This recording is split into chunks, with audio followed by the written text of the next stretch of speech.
And welcome to this edition of the Coach Kerry Johnson Sports Show. And joining me, Coach Kerry Johnson. Coach, Friday night wasn't pretty, but it was a win. Well, like I told you Friday when I showed up here, I said a win's a win's a win, as the old saying goes. So we'll take it. Our defense, Coach Wheaton and Coach Garrett doing a great job on our defensive side of the ball, and we're playing lights out on defense, and you can't ask those guys for anything more. We'll take a look at that game. Plus, we'll look ahead at the Grace Christian Academy coming up. That game's coming up this Friday. We'll take a look at that when we come back right after this word from the Union Bank. For more than a century, Union Bank has been serving the people of Fentress County. Now, as we begin a new chapter in our history of service, we want to take this opportunity to reassure you that while our building may be new, we're still the same friendly people you have known for years. Union Bank, the same people, the same goals, and the same commitment to you. Union Bank, your locally owned hometown bank for more than a century, growing to meet your needs. Equal Housing Lender, member FDIC. And back here on the Coach Johnson Sports Show. And Coach, Friday night, you got to at least unleash a new weapon. Well, that's the story is Michaela Reagan this week. I actually had she's going to be a featured article in one of the high school football websites in the area, and they'll send me the link on Wednesday, so that'll be out on Wednesday. That's kind of a special thing on her. But, yeah, obviously glad that we had her on board. And like I said, she had to talk me into it because I was reluctant because she plays soccer. She plays basketball, and I just knew if she got hurt that I'd have two coaches very upset with me. Well, she was able to hit a 25-yarder and a 35-yarder. That's pretty good. That's history for York. Well, according to Coach Bruce Winningham, that he didn't remember anybody ever having two field goals in a game for York. So maybe the most field goals kicked in a game. Obviously, it was not the longest field goal, but, yeah, that's first girl to score. And, like I said, maybe the first time we've had two field goals in a game. I'm not sure on that. The bad thing about having two field goals is that means you didn't get any touchdowns, and your offense really struggled on Friday night. We don't have an offense that can overcome 5-yard penalties. We got to control. We're a run-first team, and we had to throw.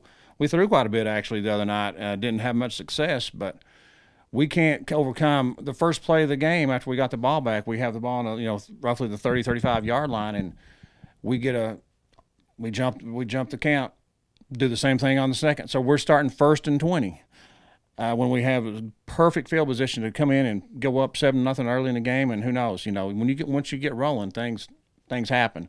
So we got to get that first one, and maybe things will start happening. We've made some adjustments this week offensively to try to simplify blocking up front because we had trouble getting the right guys blocked this week.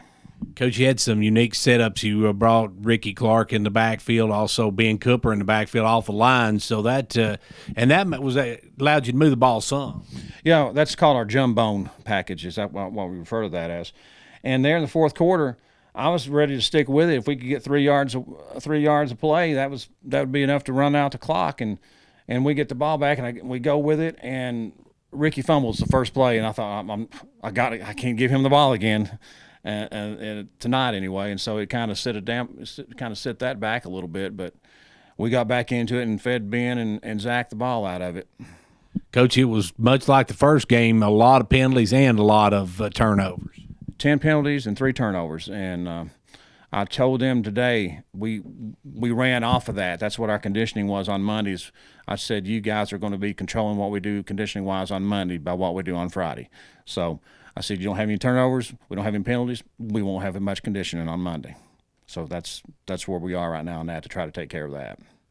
Coach, it was a region win, though. That's the good thing about it. That puts you one up on the region, and that's big in this region. Well, that's true. We got 3 teams that are undefeated in the region. We're one of them. That's all you can ask for at this point. And that's what our focus was after the Jackson County game. I said, guys, this is not a region game.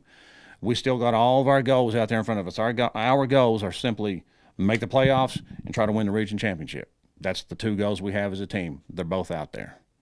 Coach, you look at the other teams in the region. You had Upperman come away with a win, hard-fought win over Smith County. Sequatchie can kind of roll over Cannon County.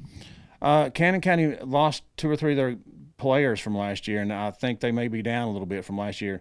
And obviously, Grundy County, I told you last week, I said, this is not the same Grundy County team.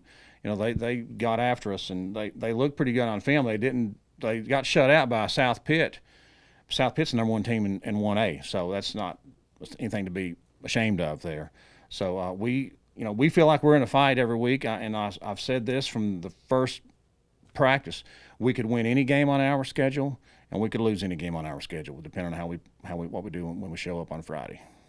Before we talk about the upcoming game with Grace Christian Academy, you've got another game scheduled. Tell us about that game you got scheduled on October 9th. Well, that was our bye week, our open week, and so since the Oneida game didn't make like we hoped, we looked around for people who had open dates and they were one of them. We actually had a scrimmage set up with them in the preseason, so I kind of had a relationship right there with those guys, and called over there, and he was all for it because they can't make the playoffs. They're ineligible to make postseason this year. This is their first year in football, and they only had 9 games scheduled, so they were tickled. It worked out great for both teams. And that's Green Hill and Mount Juliet, right? Green Hill and Mount Juliet, and we are going there, and it's going to be they are going to split the gate with us that night to make up for the home loss or our home game that we lost. Well, we'll take a look at that game later in the season, but right now we're going to take a time out, and then we'll be back to take a look at this week's Grace Christian Academy game. Should be a good one. We'll talk about that when we come back after this word from the Union Bank. For more than a century, Union Bank has been serving the people of Fentress County. Now, as we begin a new chapter in our history of service, we want to take this opportunity to reassure you that while our building may be new, we're still the same friendly people you have known for years. Union Bank, the same people, the same goals, and the same commitment to you. Union Bank, your locally owned hometown bank for more than a century, growing to meet your needs. Equal Housing Lender, member FDIC. And back here, Coach Kerry Johnson. And Coach, this week is Grace Christian Academy. If they're a private school and they've got some nice facilities. Well, I've not been down there. I know. I think you were playing in one of that a game down there a few years ago in a bowl game type of thing. Yeah, they have tremendous facilities, $1 million facility down there. Great field. They got the turf field, which I hope that we can have that here eventually. But they're a lot different than anybody we faced this year. They're going to throw the ball all over the field, and we got to be ready. It's going to be a little different defensive scheme this week for us to have to deal with. What do you got to do to move the ball against? Well, we started addressing that today in practice, and hopefully we simplified blocking in our line, and we're probably going to run a fullback a little bit maybe this week. To try to help with picking up some missed blocks that got through and disrupted our flow in the backfield this week. It shouldn't be anything that we can't that shouldn't blow their minds that we're making a lot of big drastic changes. We're not. We're simplifying and moving forward. We're not taking anything out. And finally, we've got most of our playbook in this week, hopefully by the end of this week, which we haven't had yet. Defensively, what you got to do to stop them? Well, if we can continue what we're doing in the last 2 weeks, that'll be one thing we can do. But we're going to probably play a little different coverages in the secondary against these guys because they're going to throw it probably 75% of the time, and they like to throw the short. It's kind of like that old West Coast offense. They're doing a lot of short outs and stops, and then try to hit you deep every once in a while. If we can just not bite up on the short stuff and make the tackles and make them drive the field, and then get stops when we have to, I think we'll be all right. Special teams was big on Friday night. It'll be really big against this bunch. Yeah, we got to work with our getting a long snapper too. We've had trouble with our long snap, and that showed on the punt when we had a block punt. Actually, our own guy kind of blocked it, but we got to shore that up. And Isaiah Strong was our holder on our field goals and extra points. He did a great job. Both snaps were not really that good. One was back kind of behind his head, and he got it down, and that was obviously huge. 6-3 game to get the holds down. Coach, if you look at the Grace Christian squad, give us some numbers to watch both sides of the ball. Well, once again, their quarterback is he's probably an all-stater. He may be the best one we'll face all year as far as a drop back. The typical everybody thinks quarterback, the passing quarterback. And wide receiver, I don't know the names of the guys yet on there. I actually saw the interview with the quarterback, but the wide receiver, they got number 8, who's their go-to guy. A lot of times they'll run trips one side of the field, put that guy single by himself, so you kind of looking the other way, and they can get him one-on-one a lot. We got to focus on basically putting our best guys in that area, and like I said, we just keep the ball in front of us and make the tackles and make them drive the field. That's our game plan. On their defensive side of the ball, who do you look for? They run a very similar defense as what we face this week. It almost looks like the old-fashioned 6-2. They have their linebackers walked up on the edges, almost like defensive ends. And so we're going to see – I don't think they will stunt as much as Grundy, but when they see Grundy, what they did to us, they would probably be stunning more than than they normally would. So that's something we're preparing for right now.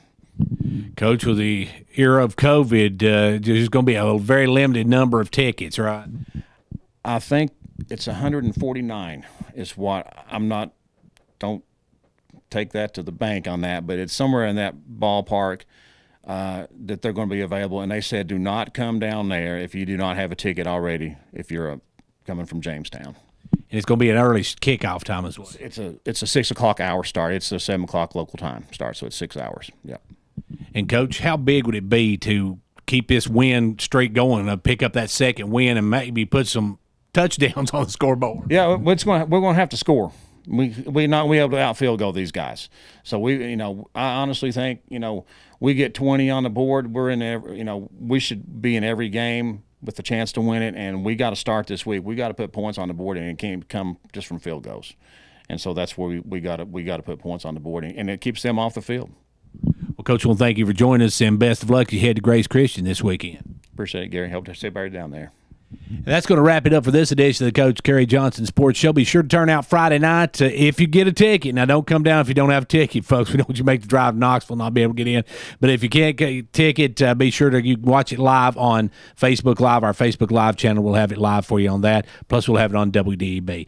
Until then, for 15104 Sports, I'm Gary Clark. See you at the game.